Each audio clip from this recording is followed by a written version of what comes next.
Hurairah, he was wearing 2 garments from linen. He took one of the garments and he wiped his nose with it. And when he did that, the memories hit him. And he said, Bakhin, Bakhin. Bakhin, Bakhin is like, whoa, like, man, you made it. Almost like that kind of phrase. He's saying like, Abu Hurairah is wiping his nose with linen. And then he mentions what his situation was like before.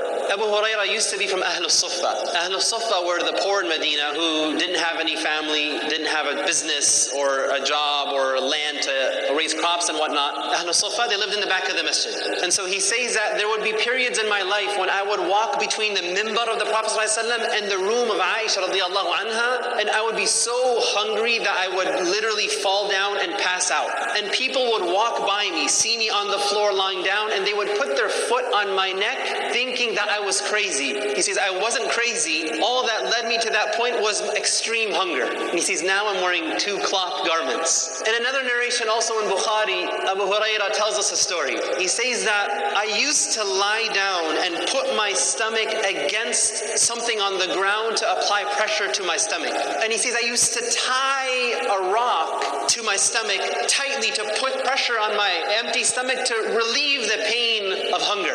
And he says, and one time I was so hungry that I just sat in the road and I waited for people to pass by. And he says, Abu Bakr passed by. So I asked him about the tafsir of an ayah in the book of Allah. And he says, I didn't really have a question about the ayah. My hope was, when I asked Abu Bakr this question, he would say, come over, let's have some chai, some crackers, some dates, whatever, and we'll talk about the ayah. So he was hoping he would get an invitation to the house of Abu Bakr. But he says, Abu Bakr didn't get the hint. He didn't say if he answered the question or not, but he says he just kept going and he didn't invite me over. And so he says, so I waited. And then he says, ثُمَّ مَرَّ عُمَرَ رَضِيَ اللَّهُ عَنْهُ. I asked him about an ayah in the book of Allah. I only asked him that so that he could invite me to his house and feed me. And he says he also passed by and he didn't invite me over. And then he says, ثُمَّ مَرَّ أَبُو الْقَاسِمِ صلى الله عليه وسلم. And then Abu al-Qasim, the Prophet of Allah sallallahu alaihi wasallam, he passed by.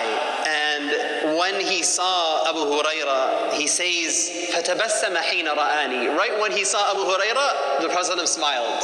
Abu Hurairah says that, and right away he knew what was going on, what I was thinking about, and what you could see in my face of hunger. So he says, Ya Aba Hir, Abu Hurairah. He says, Labbayka ya Rasulullah. Here I am, a messenger of Allah. He says, Ilhaq, come with me. So he says, so I followed him, and we went to his house. So the messenger of Allah ﷺ goes home, and he realizes Abu Hurairah is hungry.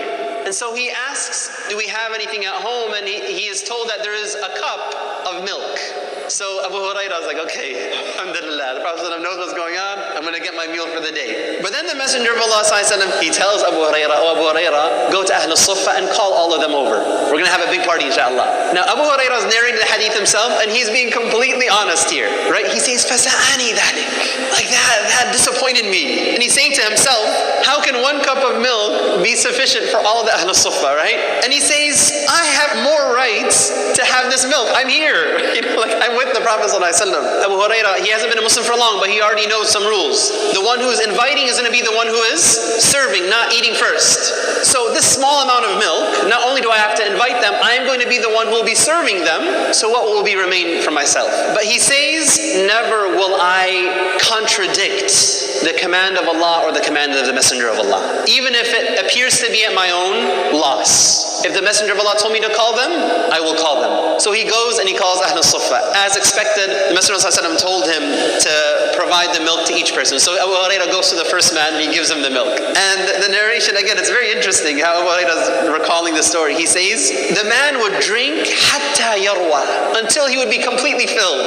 And then he would give back the cup to Abu Hurairah. And Abu Hurairah would then go to the next person. And the next person would drink and drink and drink until he was filled, until finally everybody from Ahlul Suffah drank. So the only people left to drink are 2, the Messenger of Allah and Abu Hurairah. And so the Messenger of Allah, Abu Hurairah says, فَنَظَرَ إِلَيَّ. He looks at me, فَتَبَسَّمَ, and he again smiles in my face. And he says, Aba Hir. And he says, لَبَّيْكَ يَا Rasulullah. He says, بَقِيتُ أَنَا وَأَنْتِ. There's only 2 people left. And Abu Hurairah is thinking, who's the milk for, right? So the Messenger of Allah tells Abu Hurairah, drink. And so he drank. He finished drinking and he gave it to the Prophet. The Prophet said, drink again. And he drank again. And then he says, the Prophet kept telling me to drink and drink and drink until he says, O Messenger of Allah, I swear by the one who has sent you with the truth, I have no space left to drink the milk.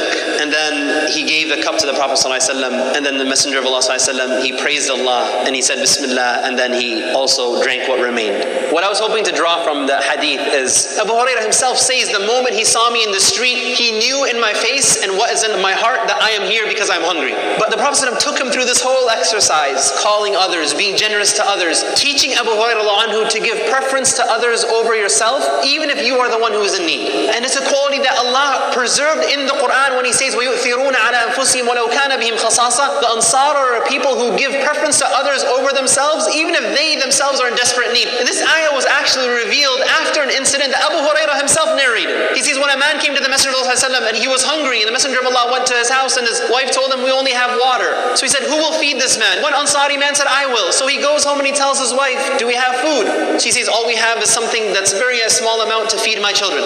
So he says, well, cook the food, turn on the light, the lantern. It was at Isha time, it was dinner time. Turn on the light, and then make your kids go to sleep without feeding them. Just keep them busy until they fall asleep. And so she did that. And then what their plan was, they took out the food and they presented it to the guest. And then the wife intentionally, though she made it look accidentally, knocks out the lantern and the light turns out. So they're sitting now in the dark. And so the wife and the husband both are pretending to eat. And the guest feels, he senses that they're eating, but in reality they were pretending to eat because they only had enough food that would feed one adult. And they didn't say this to him, they didn't say this to the Messenger of Allah, they didn't say this to anybody else. The next day, when the man goes to the Messenger of Allah, the Messenger of Allah, he tells the man that Allah smiled and was impressed and laughed at what you did last night. He didn't say anything to the Messenger of Allah. This was a secret deed he did between him and Allah. The spirit of a believer is not just giving preference to others over themselves, but doing so in a way the person doesn't sense that you're doing them a favor. That the deed is so hidden that Allah revealed an ayah to expose what the man did when he said, وَيُؤْثِرُونَ عَلَى أَنفُسِهِمْ وَلَوْ كَانَ بِهِمْ خَصَاصَةٌ. That they give preference to others over themselves even when they are in need.